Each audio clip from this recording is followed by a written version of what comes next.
ایران کا ایک شہر ہے کہ جس کا نام ہے دورود۔ جنگ کے زمانے میں دشمن کی جانب سے اس شہر پر بہت زیادہ بمباری ہوتی تھی۔ دشمن بہت زیادہ میزائل پھینکتے تھے کیونکہ اس شہر میں بہت زیادہ کارخانے تھے اور صنعتی لحاظ سے ایک خاص اہمیت رکھتا تھا۔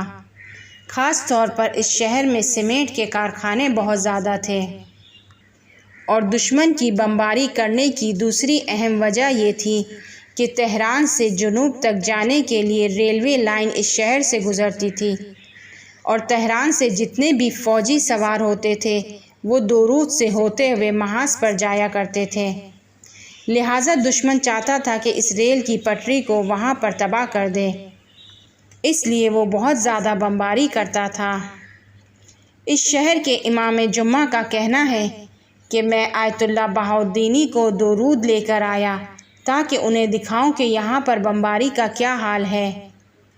جب میں انہیں وہاں لے کر آیا اور انہوں نے اس بمباری کو دیکھا تو تھوڑی دیر کے لیے چپ ہو گئے اور سوچنے لگے۔ اس کے بعد کہا، جاؤ جمعہ نماز میں لوگوں سے کہو کہ میری والدہ کا کہنا ہے کہ حدیث قصہ پڑھو۔ اس عالم بزرگوار کا کہنا ہے کہ میں نے لوگوں کو جمعہ نماز میں یہ کہا کہ آغا بہاؤالدینی کہہ رہے ہیں کہ حدیث قصہ پڑھو، لیکن میں نے لوگوں کو یہ نہیں بتایا کہ انہوں نے کہا ہے کہ ان کی والدہ حضرت زہرا سلام اللہ علیہا نے کہا ہے، کیونکہ بہت سے لوگ اس بات کو نہیں سمجھ سکتے تھے۔ اس عالم کا کہنا ہے کہ جیسے ہی میں نے لوگوں سے کہا کہ حدیث قصہ پڑھو تو انہوں نے پڑھنا شروع کر دی اور اس دن سے ایک بھی میزائل دورود کی جانب نہیں آیا اور تمام مشکلات ختم ہو گئی۔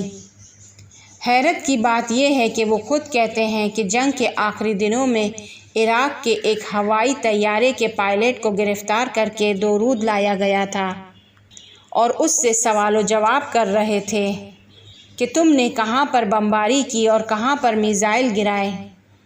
اس کا کہنا تھا کہ مجھے ذمہ داری دی گئی تھی کہ میں دورود شہر پر بم گراؤں۔ جب میں راڈار کے ذریعے اس شہر کے اوپر آیا تو وہ لوگ آنکھوں سے مجھے دکھائی نہیں دے رہے تھے۔ میں نے راڈار کے ذریعے راستہ معلوم کیا۔ اس پائلٹ کا کہنا ہے کہ میں چاہتا تھا کہ دورود پر میزائل گراؤں۔ میں دورود کے اوپر آیا، میں نے دیکھا کہ سب جگہ پانی ہی پانی ہے۔ میں نے سوچا کہ شاید کوئی غلطی ہو گئی ہے اور پانی پر میزائل پھینکنے کا کوئی فائدہ نہیں ہے، میں واپس چلا گیا۔ اس کے بعد وہ کہتا ہے کہ میں دوبارہ پلٹ کر آیا اور راڈار کے ذریعے سے میں نے دوبارہ صحیح سے اس ایڈریس کو سمجھا اور دوبارہ دورود شہر کے اوپر آیا، لیکن جب یہاں آیا تو دیکھا یہاں پر سوائے پانی کے کچھ بھی نہیں ہے۔ میں نے سوچا کہ پانی پر بم گرانے کا کوئی فائدہ نہیں ہے، لہٰذا میں ایک اور جگہ جا کر بم گرا کر آ گیا۔ حدیث قصہ نے ایک حجاب بنا دیا تھا، پانی کی ایک سطح ایجاد کر دی تھی۔ حدیث قصہ حجاب بن گئی اور وہ پانی دیکھ رہا تھا۔ اس عالم بزرگوار کا کہنا ہے کہ یہ سب کچھ میں نے خود اس کی زبانی سنا تھا، لہٰذا کارساز ترین توسل حدیث قصہ ہے۔